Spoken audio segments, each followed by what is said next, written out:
Hey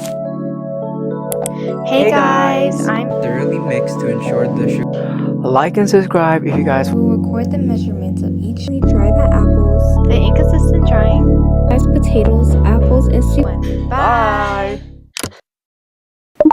Hey guys, I'm Amy. And I'm Jaden, and we're the class of 2026. And today, we'll be showing you our Osmosis Lab. Woo! The purpose of our lab is to see the effects of osmosis by putting apples, sweet potatoes, and potatoes into different solutes and seeing the changes in their size and mass. Hey, what's osmosis again? Oh my god, you're so stupid. How are you an AP Bio student don't even know what osmosis is? Anyway, get a load of this guy. Don't be like him and get a 1 on your AP Bio exam. Osmosis diffusion is the diffusion of water through a semipermeable membrane using passive transport from a high water concentration to a low water concentration.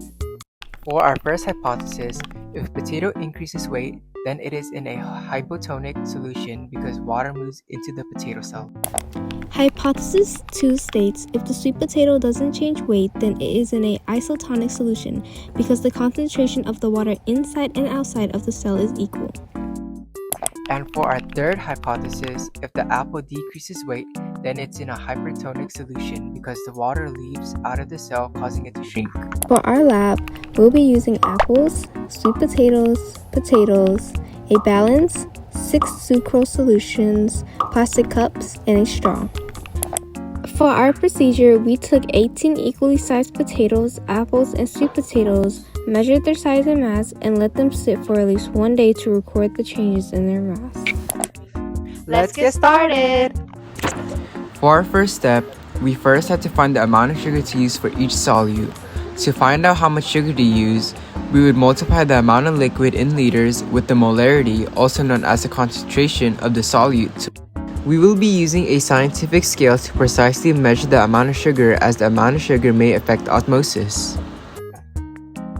A few moments later. Anyways, after measuring the sugar and putting them into the cups, pour some lukewarm water into each cup and then thoroughly mix to ensure the sugar is dissolved. For our next step, cut 6 similar sized potato, sweet potato, and apples.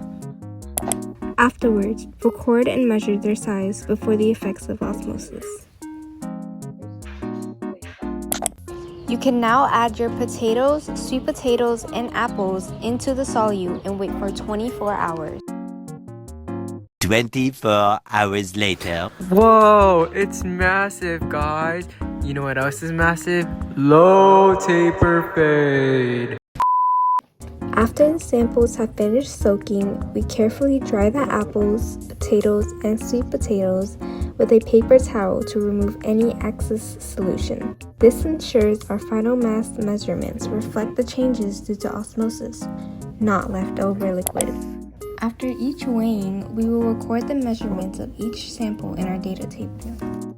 After drying and recording our results, we use this data sheet right here. It includes the initial and final masses and helps us calculate the percent change, which shows the effect each solution had. After finding your initial and final mass, find your percentage change by subtracting the final mass with the initial mass. Afterwards, divide your answer with the initial mass and multiply it by 100 to find your percentage change. After calculating your percent of change, share it with your class to find out your class average percent of change. Using that, you can make a graph with error bars to visualize precision and decide whether your hypothesis is supported or not.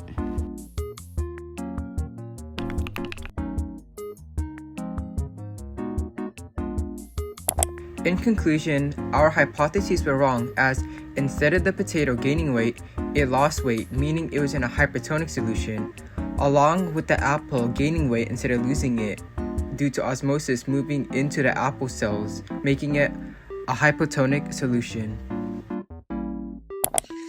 Don't trust us yet though, because there's stuff we could have done to make this lab more accurate. The inconsistent drying of our samples could have affected this lab. After removing the potatoes, apples, and sweet potatoes, improper or inconsistent drying of our samples could have affected the osmosis. Because our samples aren't twins, they're sisters, the effects of osmosis can vary between the samples. And those are only some of the many experimental errors we could have done. So don't be like us and do better. Yeah, guys, so that concludes our lab. Wow. Overall, this lab was really fun, and I suggest that you guys should try it out. Yeah. Like and subscribe, guys, if you want more video like this, and hit that bell button to get notified whenever we publish a new video. Bye.